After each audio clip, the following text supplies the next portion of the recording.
हम खिलाफ बोल रहे हैं तो हमारी एफआईआर दर्ज कराओ, सीधा सीधा हमें कोर्ट में घसीटो। हम जो क्या खिलाफ बोल रहे हैं क्या नहीं बोल रहे हैं, तुम्हारे कुरान तुम्हारी हदीस से लेके पहुंचेंगे कोर्ट में। 25 नवंबर को पिछले साल हमला हुआ था। मुझसे बहुत लोगों ने कहा तुमने एफआईआर दर्ज क्यों नहीं कराई। मैंने यार एफआईआर दर्ज करा के करूं तो क्या करूं, कन्हैया लाल के दर्जी कन्हैया लाल के हत्यारे जब खुलेआम घूम रहे हैं। जो हॉस्पिटल का स्टाफ है, जो प्रशासन है, सलीम भाई को किसी भी मुस्लिम डॉक्टर को ना देखना नहीं दिया जाए, एक भी मुस्लिम डॉक्टर को भटकना ना दिया जाए। भाई हमें मुस्लिम डॉक्टर सलीम भाई के लिए नहीं चाहिए, किसी भी एक्स मुस्लिम के लिए कभी भी मुस्लिम डॉक्टर नहीं चाहिए। एक बार को एक्स मुस्लिम हो तो चलेगा, सोने पे सुहागा। भाई सरकार पहले तो संविधान में ये ऐड कर दे कि जो भी सरतनशुदा के नारे लगते हैं, जो उनको सीधा सीधा जेल, कम से कम 10 साल की सजा, सरतनशुदा के नारे जो भी लगाए। और सब सही है, कुरान में लिखा हो तो सलीम भाई का गला कैसे कट गया बताइए। अगर सब सही है कुरान में लिखा हुआ, ये मोहब्बत की किताब बोलते हैं और ये किताब खून के सगे रिश्तों का भी खून कर देती है। देखिए सलीम भाई के साथ कैसे जुड़े हैं ये तो आप लोग अभी जानते हैं। जब हम लोग सिर्फ यूट्यूब पे लाइव किया करते थे स्ट्रीम यार्ड से, तभी हम एक दूसरे को जानते थे, कई साल से जानते थे। जान पहचान आज की नहीं है। और देखिए जिस तरह से वो आज जिंदगी और मौत के बीच में लड़ रहे हैं, जिंदगी और मौत से, तो देखिए ये कोई नई बात नहीं, ये होना ही था। मेरे ये ना होते तो मैं होता, मैं ना होता तो कोई और होता। इनका तो पहले से कहना, दिन रात कितनी धमकियां आती है, किस जगह छुपा बैठा, किस गुफा में रहता है तू, एक बार अपना चेहरा दिखा दे। ये सब चीजें तो है। तो आपको लगता है क्यों अटैक हुआ है इनके ऊपर? देखिए अटैक क्या हुआ, आप एक छोटी सी चीज जाने कि एक मुफ्ती मौलवी का कितना बड़ा फतवा होता है कि जंग छिड़वा सकता है एक मुल्क की दूसरे मुल्क से। ये जो घटना हो रही है, इसमें एक वीडियो भी वायरल हो रहा है, कहा जा रहा है कि उसमें बाकायदा नाम और एड्रेस पूरा बताया गया। लगता है कि कहा गया कि अल्लाह के खिलाफ बोल रहे थे, इसलिए ये अंजाम हुआ है और बहुत सही हुआ। कुछ अरे तो हम तो कह के थक गए। अगर हम खिलाफ बोल रहे हैं तो हमारी एफआईआर दर्ज कराओ, सीधा सीधा हमें कोर्ट में घसीटो। हम जो क्या खिलाफ बोल रहे हैं क्या नहीं बोल रहे हैं, तुम्हारे कुरान तुम्हारी हदीस से लेके पहुंचेंगे कोर्ट में। बताओ, हिंदू को तो कह देंगे एकदम ये गोमूत्र पीते हैं, क्या तुम्हारे रसूलुल्लाह ने नहीं पिलवाया ऊंट का पेशाब? क्या लिखा हुआ नहीं है? सही बुखारी की हदीस नहीं है, लिखा हुआ नहीं है।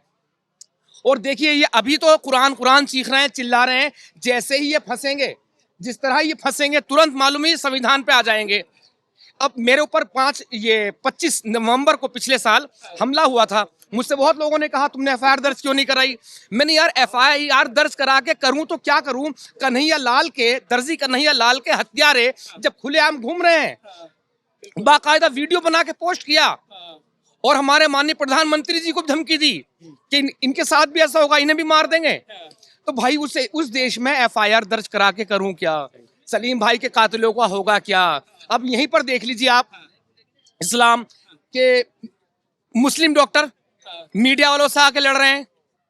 क्या बोल रहे हैं? मतलब ये हटाओ, हिंदू मुस्लिम कर रहे हो। मतलब एक शख्स को, अभी की बात है, एक शख्स को मौत और जिंदगी के बीच में से जूझ रहा है तो भी नहीं हिंदू और मुसलमान याद आ रहा है। मैं तो ये चीज कहूंगा, जो हॉस्पिटल का स्टाफ है, जो प्रशासन है, सलीम भाई को किसी भी मुस्लिम डॉक्टर को ना देखना नहीं दिया जाए, एक भी मुस्लिम डॉक्टर को भटकना ना दिया जाए। अभी देखिए बहुत दूर की घटना नहीं है, अभी ये हाल फिलहाल की लाल किले पे कौन फटा था, एक डॉक्टर फटा था, मुस्लिम फटा था, है ना। तो ये जो है, जब तक ये अनपढ़ होते हैं तो एक हाथ में कुरान होता है, दूसरे में पत्थर होता है, और जैसे पढ़ लेते हैं लिख लेते हैं तो एक हाथ में कुरान होता है, दूसरे में मिसाइल होती है। देख लीजिए ना, ओसामा बिन लादेन पढ़ा लिखा इंसान था ना, एक हाथ में कुरान दूसरे मिसाइल। अभी आप देखिए ना, यहाँ का इंटरनेशनल मामला है, कहाँ का, ये क्या कहते हैं आपका, लंदन का था शायद, कि या किसी और कंट्री का, शायद ऑस्ट्रेलिया लंदन दोनों में से एक है, कि एक मुस्लिम डॉक्टर था, जैसे ही कोई यहूदी आता था तुरंत उसे मार देता था। राजस्थान का भी एक केस देखिए, जैसे कोई प्रेग्नेंट महिला आती थी तुरंत उसको मार देता था और उसे नसबंदी कर देता था। तो भाई हमें मुस्लिम डॉक्टर सलीम भाई के लिए नहीं चाहिए, किसी भी एक्स मुस्लिम के लिए कभी भी मुस्लिम डॉक्टर नहीं चाहिए। एक बार को एक्स मुस्लिम हो तो चलेगा, सोने पे सुहागा। क्या उस टाइप की घटना यहाँ पे भी हो सकती है? कुछ भी हो सकता, कुछ भी हो सकता भाई साहब। ये जिस सोच के, जो सोच आती है, जिहादी मानसिकता जो आती है, आप कितना भी पढ़ा लीजिए, कितना भी लिखा लीजिए, कुछ भी कर लीजिए, ये सोच नहीं बदल सकती। जिसके सीने में भी कुरान है, कुरान खास तौर से साफ साफ जिहाद फी सबीलिल्लाह कह रहा है, कत्लो किताल की बात कर रहा है, किताल फी सबीलिल्लाह कह रहा है। कुछ मौलवी के आपको लग रहा है कि सच बोलने की सजा आप एक्स मुस्लिमों को भुगतना पड़ रहा है? हमेशा से भुगती है। मोहम्मद साहब के जमाने से ही लोगों ने इस्लाम छोड़ना शुरू कर दिया था। जिन्होंने छोड़ना शुरू कर दिया था उनके तभी से सर तनसुदा शुरू हो गए।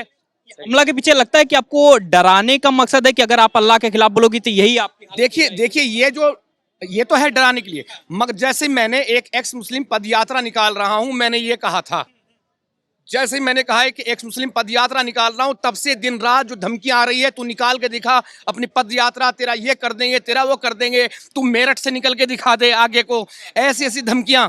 तो ये इसीलिए, और मैंने अपना मेरा नंबर पब्लिक लिया है, और जो एक्स मुस्लिम भाई जुड़ना चाहते हैं, मैं फिर से एक बार आप सबके चैनल पे बोलूंगा, नीचे भी आप लाइन में चला देना इस जगह पर। तो ये एक्स मुस्लिम पदयात्रा इसलिए नहीं है, गुस्ताखी के लिए नहीं कर रहे हैं, ना तो ये एक्स मुस्लिम यात्रा किसी को गाली देने के लिए है। ये एक्स मुस्लिम यात्रा इसलिए है रखी हमने कि जो हमारे एक्स मुस्लिम भाई डरे हुए छुपे हुए बैठे हैं, उन्हें एक हिम्मत मिले, एक हौसला मिले, वो सबके सब आए और जुड़ें। और जो लोग घर वापसी करना चाहते हैं, मैंने इसमें कॉन्सेप्ट नहीं जोड़ा था, मेरे पास जो 200 से ज्यादा डिटेल्स आई जो घर वापसी की, तो मतलब सॉरी 200 प्लस तो एक्स मुस्लिमों के 100 प्लस घर वापसी के लिए अपने आप बोले हैं। अब आप देखिए कितने लोग परेशान हैं। अभी जो है, अभी एक एक्स मुस्लिम, और एक बात और बता दूं, ये जिहादी मानसिकता के ये ना सोचे कि अब पद यात्रा पे कोई फर्क पड़ेगा, बल्कि और ज्यादा होगा। मेरे पास अब तक 3 एक्स मुस्लिमों के रास्ते आ रहा था हॉस्पिटल, तो 3 एक्स मुस्लिमों के फोन आया और उन्होंने कहा कि भाई एक्स मुस्लिम है, अब तक तो हमारा इरादा था कि हम नहीं आएंगे, लेकिन अब हम आएंगे ही आएंगे, और जितने भी हमारे टच में एक्स मुस्लिम उन सबको लेकर आएंगे। तो मेरा एक बार फिर से नंबर सुन लीजिए, मेरा नंबर पब्लिक है, और जो जिहादी मानसिकता धमकियां देना चाहते हो तो धमकियां भी दे लो भाई। सरकार से क्या कुछ अभी सरकार पर भी आता हूं, तो मेरा नंबर जो एक्स मुस्लिम भाई कांटेक्ट करें 7039339864। इसको मैं ही उठाऊंगा, मेरा कोई मैनेजर असिस्टेंट वगैरह नहीं है, मैं खुद ही हैंडल करूंगा। तो एक्स मुस्लिम भाई हमारे कांटेक्ट करें। और जो आपने कहा कि सरकार से क्या चाहते हैं, भाई सरकार पहले तो संविधान में ये ऐड कर दे कि जो भी सरतनसुदा के नारे लगते हैं, जो उनको सीधा सीधा जेल, कम से कम 10 साल की सजा, सरतनसुदा के नारे जो भी लगाए, वो कोई भी हो, मुस्लिम नहीं कोई और भी अगर लगा दे ऐसे, तो सीधा सीधा वो बंद होने चाहिए। जब तक इस लेवल पर कानून नहीं बनेगा, तब तक भाई साहब ये सरतनसुदा होते रहेंगे, और ये पहला नहीं है और ये आखिरी नहीं है, ये चीज याद रखें। ऐसी मानसिकता कहाँ से निकलती है, कहाँ से ये सोच उपजती है? भाई इस मानसिकता का जिम्मेदार कुरान है, इस मानसिकता का जिम्मेदार कुरान है। कुरान गैर मुस्लिमों के लिए कितनी जगह मारने काटने की बात कर रहा है, खास तौर से साफ साफ कह रहा है। हाँ, सूरह अनफाल की 39 आयत देख लीजिए। आप किसी और को मानते हैं तो आप फितना फसाद कर रहे हैं। आगे लिखा कि काफिरों से तब तक जंग करो पूरा दीन अल्लाह का ना हो जाए। ये मेरे नहीं, कुरान के शब्द हैं, कुरान के अल्फाज हैं ये। अच्छा ये बताइए, कुछ मौलवी बोलते हैं कि हमारे कुरान में सब सही है, तो आप ऐसा क्या बता देते हैं जो कि इस टाइप से घटना हो जाती है? नहीं, अगर सही है तो कैसे फटिया लाल किले पे वो, अगर सही है तो मुसलमान ही मुसलमान को कैसे मार रहा है पाकिस्तान में, रमजान में बम फट रहा है। अगर सब सही है तो अफगानिस्तान की सरकार से क्यों परेशान है? अगर सब सही है तो सऊदी अरब के गटर में इतने सारे कुरान क्यों निकले? हाँ, अगर सब सही है तो लाल किले पे कैसे फट गया वो? और सब सही है कुरान में लिखा हो तो सलीम भाई का गला कैसे कट गया, बताइए? अगर सब सही है कुरान में लिखा हुआ। ये मोहब्बत की किताब बोलते हैं, और ये किताब खून के सगे रिश्तों का भी खून कर देती है। सूरह तौबा की 23 आयत क्या कह रही है कि ए ईमान वालों, तुम्हारे माँ बाप भाई बहन, यानी कि जो खून के सगे रिश्ते हैं, अगर वो दीन की जगह कुफर को तरजीह देने लगे, यानी इस्लाम छोड़ दें, तो तुम उनसे दोस्ती ना रखो वरना तुम जालिम हो। इस आयत ने मेरा घर परिवार सब कुछ छीन लिया मुझसे। सलीम भाई को देख लीजिए, घर वाले सारे मुसलमान ही हैं, मेरे भी घर वाले सारे मुसलमान ही हैं। बहुत कम खुश नसीब एक्स मुस्लिम ऐसे हैं जिनके घर वाले जो है इस्लाम छोड़ चुके हैं, बहुत कम खुश नसीब हैं। अब ये कहते हैं तुम अपने घर वालों को नहीं समझा पाए तो किसी और को क्या समझा पाओगे? तो हमारी कोशिश जारी है, और ऐसे ऐसे फोन आते हैं, 80-80 साल की उम्र में लोग इस्लाम छोड़ रहे हैं। भाई अब मेरी मरने से पहले आंख खुल गई।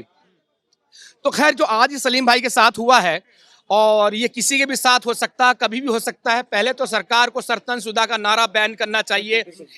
इस नारे को जब तक ये बैन नहीं होगा तब तक जिहादी आते रहेंगे, काटते रहेंगे, मारते रहेंगे। और देखिए जिहादी मानसिकता कि एक शख्स कह रहा है मैं सलीम भाई का छोटा भाई, वो सलीम भाई मर चुके हैं, और इसमें चंदा दें, 6 लाख का बिल है। ये देखिए, ये लूट, माल गनीमत तो लूट का माल है ना, इस्लाम में जायज है। तो यहां तक ये लूटने पर आ गए कि वो जो इंसान जिंदा है, एक्स मुस्लिम है, उसके नाम पे पैसे मांग रहे हैं, पैसे बटोर रहे हैं। ये मानसिकता है। और एक शख्स और कहाँ का पता नहीं, वो कह रहा कि मैंने सलीम वास्तिक को मारा है। कहाँ का था वो? पाकिस्तान का लग रहा है या इंडिया का, जहां का भी हो। और ये कह भी सकते हैं मैंने मारा, ये रियल में कह भी सकते हैं। कन्हैया लाल का गला काट के वीडियो बना सकते हैं। तो ये दूर बैठा हुआ क्या नहीं कह सकता, क्या पता मार के निकल गया हो, कहीं बाहर की फ्लाइट हो उसकी जाने वाली। फिरोज भाई, आप ये बताइए कि इस टाइप की घटना शुक्रवार के दिन ही क्यों गुजरती है, जब जुम्मा के दिन होती, पाक के दिन माना जाता है? हाँ, और जुमे के दिन देखिए, जब 4 महीने बीत जाए, सूरह तौबा की जो आयत है कि जब फिर जहां भी चाहो काफिरों को पाव मारो, ये अल्लाह ने अलतकैया किया है।